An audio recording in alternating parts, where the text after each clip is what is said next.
Well, first of all, this is a global geographic tour covering every continent, region, and power. My method for forecasting the future begins with the staggering demographic moment that I call peak humanity.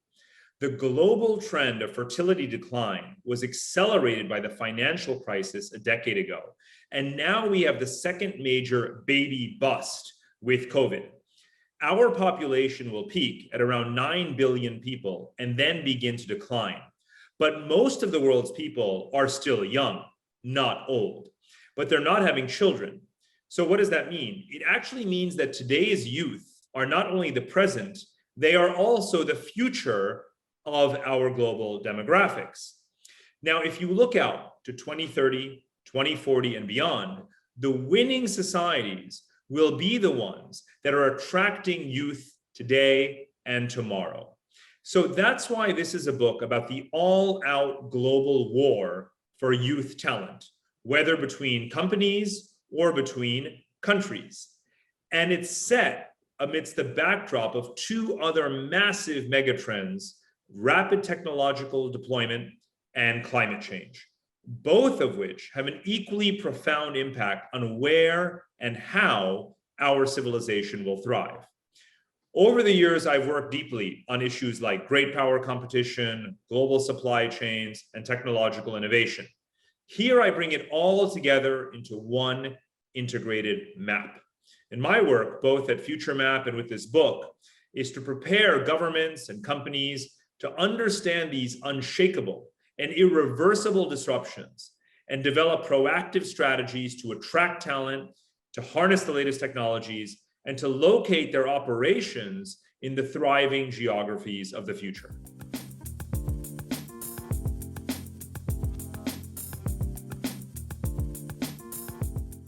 The first would be strategic alignment with these global trends. And that means managing corporate governance and supply chains in a more regional rather than global fashion to comply with divergent trade agreements, technological regulations, and risks to supply chains that emerge from geopolitics or climate change or tax regimes. The second is very much financial. We're entering a new paradigm in economic governance with monetary policy whose mandate is expanding to tackle unemployment, equity, and climate change. We might see interest rates remain low, yet inflation rise. So companies have to manage their balance sheets very carefully to cope with new tax regimes and to be able to invest in upgrading their technology. And the third, of course, is talent. Again, this war for talent is global. The data and stories that I share in the book reveal how popular countries such as Canada or Australia or the UAE have become, and other non-traditional hubs that are becoming the next centers for next-gen employees to go and live in. 2 years before the pandemic, there was only one country, Estonia, that famously had a nomad visa program. Now it's more than 60 that do. So the war for talent geographically is absolutely global, especially in a remote working world. And it's between a growing number of sectors. It's not just between technology and finance the way it used to be, but all sectors, including government, especially across the services economy. You see companies offering training and skill building incentives to attract young, talented people into engineering or construction and other real economy areas. So all of this suggests a great deal of complexity that lies ahead. And I often find myself serving as a parachuting chief complexity officer or a futurist in residence for companies and governments. But this complexity is an abiding condition. It's not a short-term reality. So firms have to make a vigorous commitment to deciphering it in their own interest.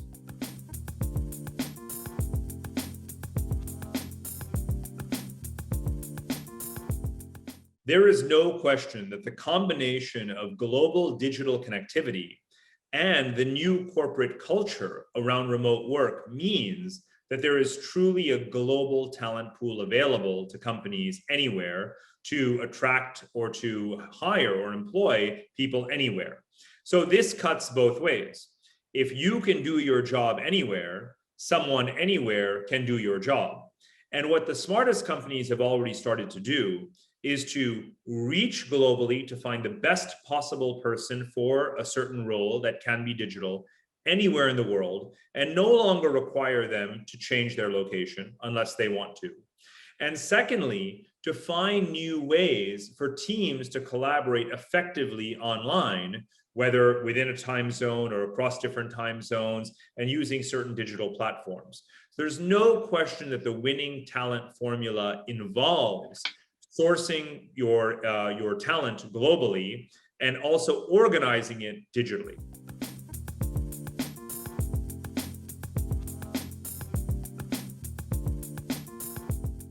I have no doubt that the post-COVID landscape of traveling and doing keynotes will be different than pre-COVID or during COVID, and it will, of course, be a hybrid of the two. I had gotten very accustomed to being on maybe 4 or more flights a week and being in Europe and Asia and North America in the same week or of a span of a couple of weeks. And that may return certainly for certain stretches. But during COVID, I have found the importance of making sure that content is communicated effectively. So for me, always having charts and data and tables and sharing those visuals and sharing that material with clients so they can have it, keep it, use it, analyze it, and really have it serve their strategic interests later on has been crucial. And also, of course, using as much as possible the interactive online formats so that we can have these conversations. And I think that during COVID, what's been fruitful is that instead of really having to always watch the clock and have a session only be 45 minutes or 1 hour, I have been able to extend discussions, 2 hours, 2.5 hours, and really get into much more detail. And of course, there's less cost associated with that because we've been online.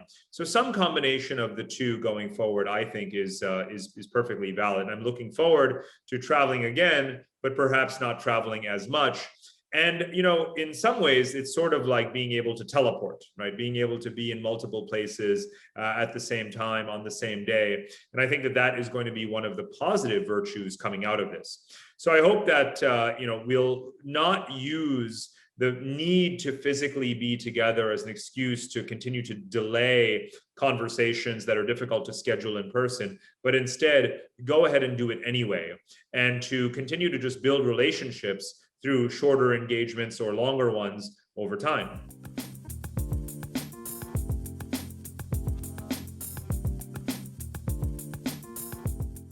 I've been on to the next thing for quite a while because this book was ready before COVID, but we have had an opportunity to thoroughly COVIDify it and update it to the new realities. But there are 2 ways in which I'm translating the lessons of my combined research from these books and the extensive client projects that I've been working on into new products. The first is to step up our advisory role to funds that are taking significant positions in high growth Asian companies across the region in the high growth economies. And this is either as buyouts or to get them in position to take them public. The reforms in Asia, from investment regulation and privatization to the fundamentals in these societies around demographics and digitization, paint a very positive picture of the future. And that includes the fact that governments have been quick to manage the COVID situation and bring the economies back on a growth trajectory. And the second, and this is a really major initiative, is FutureMap's proprietary software called Climate Alpha.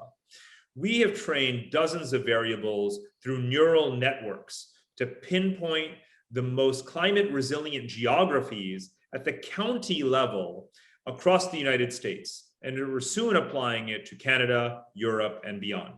And this is a powerful tool for asset management, insurance, and in the real estate industries to better forecast property valuations against diverse scenarios for the future.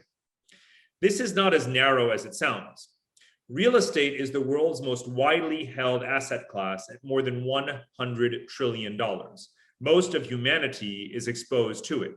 And our objective with this product is to far better optimize residential, commercial, industrial, and agricultural land on a global scale.